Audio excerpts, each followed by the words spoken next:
Hello दोस्तों, पैसेनॉमिक्स में आपका स्वागत है। और आज हम बात करने वाले हैं कि price to book value ratio क्या होता है। जब हम फंडामेंटल एनालिसिस के लिए जाते हैं दोस्तों, तो ये रेशो जानना काफ़ी ज़रूरी होता है। जब हम मल्टीपैक स्टॉक के लिए देखते हैं तो ये रेशो काफ़ी हद तक आपको हेल्प करता है।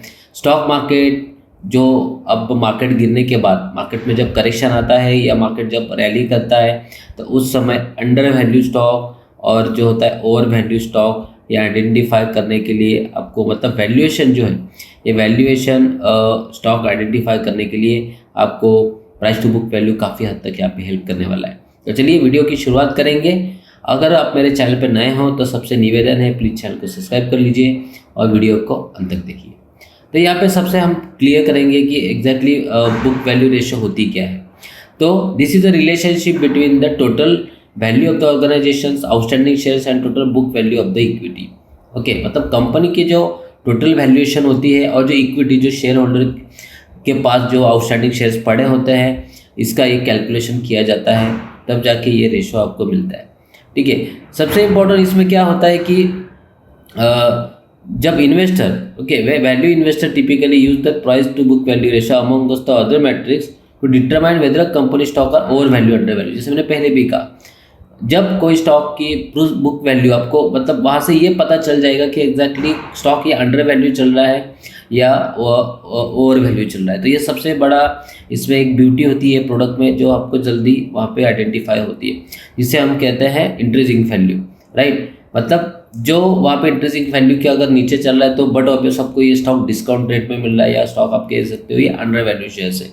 ये ध्यान रखिए दोस्तों, खास करके जब रेटिंग एजेंसी जो उनके रिकमेंडेशन देते हैं, ठीक है, तो उस समय वो भी पूरी तरीके से यहाँ पे बुक वैल्यू के ऊपर भी ध्यान देते हैं।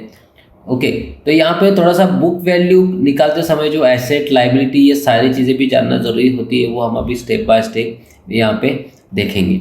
तो सबसे इम्पोर्टेंट चीज़ क्या कि ये बुक वैल्यू जो है ये कंपनी का जो मतलब जो ऑर्गेनाइजेशन है पूरी तरीके से उसका जो टोटल वैल्यू है उसका जो आउटस्टैंडिंग शेयर्स है मार्केट में इससे डिवाइड किया जाता है।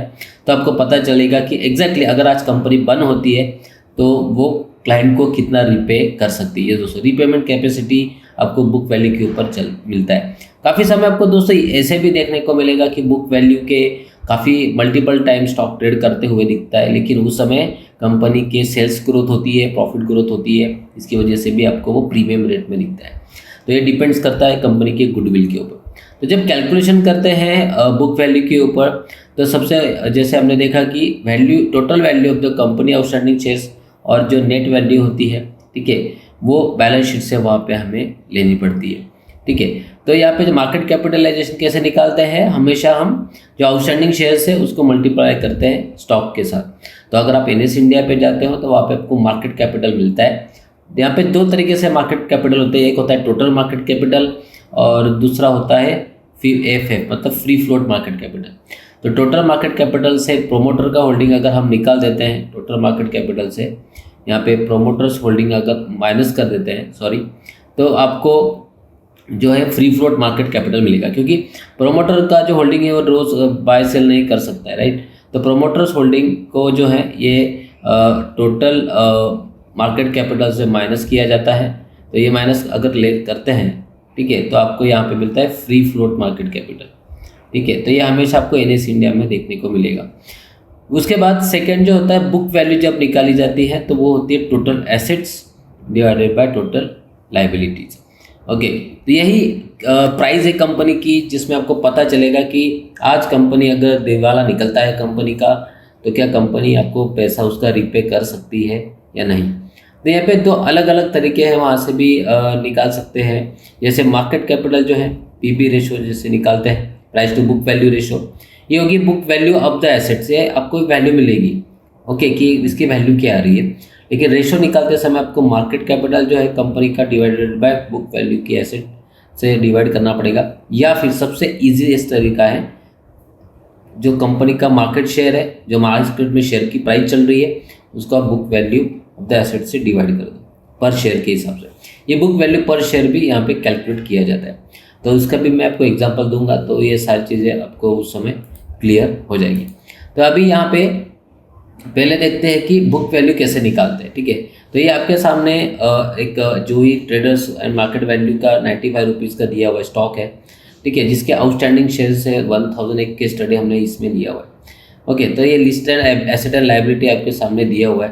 तो यहाँ पे कैलकुलेशंस कैसे होते हैं, देखिए नेट एसेट वैल्यू कैसे निकलेगा, 5,20,000 माइनस 4,10,000। अभी 5,20,000 सबसे पहले आपको निकालना पड़ेगा कि 5,20,000 एग्जैक्टली है क्या, तब जाके आपको 90,000 की यहाँ पे नेट एसेट वैल्यू मिलने वाली है। तो यहाँ पे एसेट्स देखेंगे तो देखिए कैश एंड इक्विवेलेंट आ रहा है।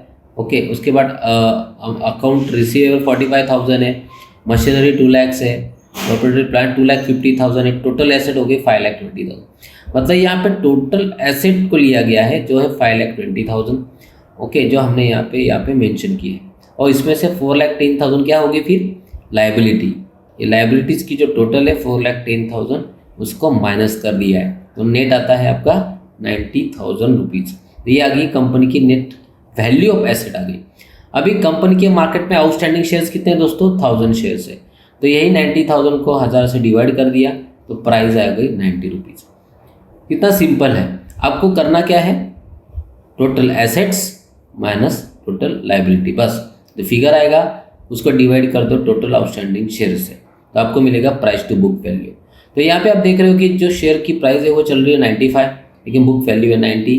तो यहाँ पे पीबी रेशो कैसे निकालेंगे, 95 डिवाइडेड बाय 90, मतलब market price of the share divided by book value. तो ये आ गया 1.05। तो 1.05 ये कब कैसे आया, क्योंकि ये नियर है, 95 नियर है। लेकिन अगर यही शेयर आपका 80 रुपीज़ ट्रेड कर रहा होता, 70 रुपीज़ ट्रेड कर रहा होता, तो इसे कहा जाता है अंडर वैल्यू शेयर। ओके, अगर यही शेयर अभी समझो 150 रुपये ट्रेड कर रहा है और बुक वैल्यू 90 है, तो इसे आप ओवर वैल्यू भी कह सकते हो। लेकिन हमेशा ये शेयर ओवर वैल्यू नहीं होगा अगर प्राइस टू बुक वैल्यू बढ़ती भी है, क्योंकि कंपनी की अगर ग्रोथ होती है, कंपनी का मार्केट में गुडविल है, रिपेमेंट कैपेसिटी है, सारी चीज़ें अच्छी है, रिटर्न ऑन इक्विटी अच्छा है, ओके, अर्निंग पर शेयर अच्छा है, ये काफ़ी सारे अट्रैक्टिव जो रेशोज़ हैं जिसके ऊपर पता चलता है कि कंपनी की ग्रोथ हो रही है, तो उस समय लोग हमेशा उसको क्या करते हैं, बाय करके चलते हैं। इसीलिए आपको वो डिमांड की वजह से price to book value higher भी मिलेगा। काफ़ी सारे शेयर्स आपको दोस्तों 2 to 10 मतलब 2 times 5 times और 10 टाइम्स की बुक वैल्यू मिलेंगी। मतलब 9 रुपया एग्जाम्पल 100 रुपया अगर बुक वैल्यू है तो आपको 1000 रुपये का रेट भी स्टॉक मार्केट में शेयर का मिल सकता है। ये बिकॉज ऑफ कंपनी का जो परफॉर्मेंस है उसके ऊपर। लेकिन अगर जब से मार्केट गिरता है उस समय अगर आप यही बुक वैल्यू के अंडर के शेयर आप देख सकते हो तो बहुत अच्छा आपको स्टॉक सिलेक्शन आएगा। जैसे अभी कोविड-19 की वजह से जब मार्केट गिरा था, लोअर सर्किट लगा था, तो उस समय काफ़ी सारे स्टॉक आपको अंडर वैल्यू मिल रहे थे। ओके, जब मार्केट जब पैनिक सेलिंग आता है तो उस समय मेरा जो एक्सपीरियंस कहता है कि अगर आप बुक वैल्यू के ऊपर ध्यान दोगे तो काफ़ी हद तक आपको अच्छा पैसा वहाँ पे अच्छे स्टॉक्स आपको मिल सकते हैं, क्योंकि आपको पता चल जाएगा कि एग्जैक्टली कंपनी की रीपेमेंट कैपेसिटी है क्या। तो ये इंपॉर्टेंट पॉइंट था जो मुझे आपको यहाँ पे समझाना था दोस्तों। अभी गुड बुक वैल्यू क्या होता है वो भी हम देखेंगे। देखिए यहाँ पे nevertheless typically the market value of the company is higher than its book value और therefore result in a ratio higher than 1। However the converse can be also be true. Okay, तो कंपनी का value जो है company की, okay, अगर उसका 1 से ऊपर चल रहा है, राइट, ओके, हायर देन 1 है, ठीक है, तो बट ऑब्वियस इसके हो सकता है वैल्यूएशन अट्रैक्टिव हो वहाँ पे, ठीक है। तो this particular phenomena can be interpreted in a couple of ways. A company is suffering through financial duress और the market consider an over value asset.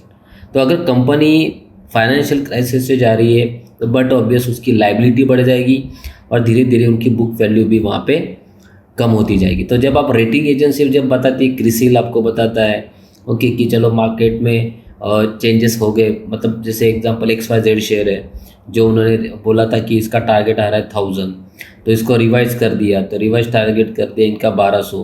तो ये कैसे रिवाइज करते हैं, इसके पीछे होते हैं दोस्तों फंडामेंटल। ओके, तो ये ध्यान रखिए। तो ये फंडामेंटल बिजनेस कंडीशंस के ऊपर होते हैं, वो चेंज होते जाते हैं हमेशा, ठीक है। लेकिन ये जो है ये बुक वैल्यू है, आपको प्रोबेबिलिटी जो है ये पता चल जाती है इसकी कि एग्जैक्टली ये क्या हो सकता है, ठीक है। तो यहाँ पे देखिए price to book value below 1 होगा, ठीक है, तो इसे कहते हैं अंडर वैल्यू स्टॉक, ओके, और अगर अबोव 1 होगा तो इसे कहते हैं ओवर वैल्यू स्टॉक। तो अगर प्राइस टू बुक वैल्यू अगर 3 चल रहा है, मतलब 3 टाइम्स अगर चल रहा है, तो कोई प्रॉब्लम नहीं, तो स्टैंडर्ड कहा जाता है, मतलब एक्चुअली कंपनी ग्रोइंग है इस हिसाब से। तो अभी हम देखेंगे इसकी लिमिटेशंस क्या है, ठीक है। तो लिमिटेशंस में सबसे important, it is shall be noted that significance and interpretation of the profit to book ratio vary from one industry to another. तो आप बैंकिंग में जाते हो, BFSI में, तो वहाँ पे बुक वैल्यू आपको अलग मिल सकती है, क्योंकि वहाँ पे लोन्स होते हैं उनके पास, RBI से लोन लिया होता है और लोन दिया होता है लोगों को, तो यहाँ पे थोड़ा अलग आपको दिखेगा। उसके बाद अलग आपको जैसे आप बोल सकते हो कि IT सेक्टर में आप जाओगे, ठीक है, फार्मा में जाओगे, तो इंडस्ट्री टू इंडस्ट्री अलग होता है price to book value ratio, आपको ये ध्यान रखना है। तो वहाँ पे हो सकता है आपको लायबिलिटी ज़्यादा दिखे, ठीक है, तो आपको लगेगा कि स्टॉक तो भाई ओवर वैल्यू लग रहा है क्योंकि बुक वैल्यू तो कम हो रही है, लेकिन वहाँ पे कुछ एक्सेप्शंस है जहाँ पे आपको इंडस्ट्री के ऊपर फोकस करना है। तो ये चीज़ भी आपको यहाँ पे लिमिटेशंस होती है यहाँ पे कि अब जब प्राइस टू बुक वैल्यू ले रहे हो तो आपको ये पता होना चाहिए कौन से इंडस्ट्री का बुक वैल्यू कहाँ तक कंसिडर किया जा सकता है।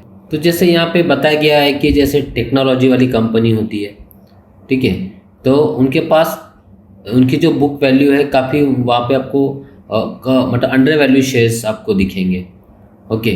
लेकिन अगर आप कंपेयर करते हो प्रॉपर्टी, इंटेलेक्चुअल प्रॉपर्टी के साथ, ठीक है, तो यहाँ पे आपको थोड़ा डिफरेंशिएट वहाँ पे दिखेगा। जैसे यहाँ पे क्या है, tech intensive companies will have assets that can not be valued like the intellectual property and therefore it is book value of the asset might be low. तो on the other hand tangible asset intensive companies will process a high net book value of asset, therefore the comparison between such companies based on the price to book value ratio will compromise the analysis। तो इसलिए आपको थोड़ा वहाँ पे industry to industry वहाँ पे थोड़ा सा लिमिटेशंस आएगा, आपको पता होना चाहिए कि एग्जैक्टली क्या प्राइस टू बुक वैल्यू कौन सी इंडस्ट्री में कवर करनी चाहिए। तो दोस्तों ये स्लाइड में काफ़ी इंपॉर्टेंट चीज़ यहाँ पे मेंशन की है कि जब हम रिटर्न ऑन इक्विटी की बात करते हैं, अगर आपने अपने रिटर्न ऑन इक्विटी का अगर वीडियो नहीं देखा है तो वो अवेलेबल है मेरे चैनल के ऊपर, ROE जिसे हम कहते हैं। तो इन दोनों में क्या डिफरेंस है, मतलब प्राइस टू बुक वैल्यू और ROE, ये दोनों फिल्ट्रेशन लेने की रीज़न क्या है वो भी हम अभी देखेंगे। Return on equity is the ratio between the organisation equity and net income, बराबर, मतलब जो कंपनी प्रॉफिट कमा रही है और जो लोगों में बांट रही है, वहाँ से आपको ये पता चल जाएगा कि एग्जैक्टली कि जो रिटर्न जो आपने इन्वेस्ट किया हुआ है उसके आपको कितना रिटर्न सामने मिल रहा है। So it can be called the return on assets, ठीक है। तो since a company equity is equal to the difference between the total assets and total liability. तो यहाँ पे इक्विटी मतलब क्या हो गया, वही हो गया ना कि जो कंपनी की एसेट्स है उसमें से लायबिलिटी को हटा दिया तो हो गई इक्विटी। तो यहाँ पे प्राइस टू बुक वैल्यू की अगर बात करते हैं, ठीक है, तो कंपनी की ग्रोथ आपको पता चलेगी, ठीक है। जैसे कि जो कंपनी है उसकी ROE ग्रोथ होती है, return on equity growth, okay. तो it is a tandem with the profit to book value ratio. तो यहाँ पे ROE के हिसाब से ROE बढ़ेगा, रिटर्न ऑन इक्विटी बढ़ेगा, तो यहाँ पे बुक वैल्यू भी आपको अच्छी तरीके से दिखाई देंगे। तो ये दोनों आपको यूज़ करने होते हैं।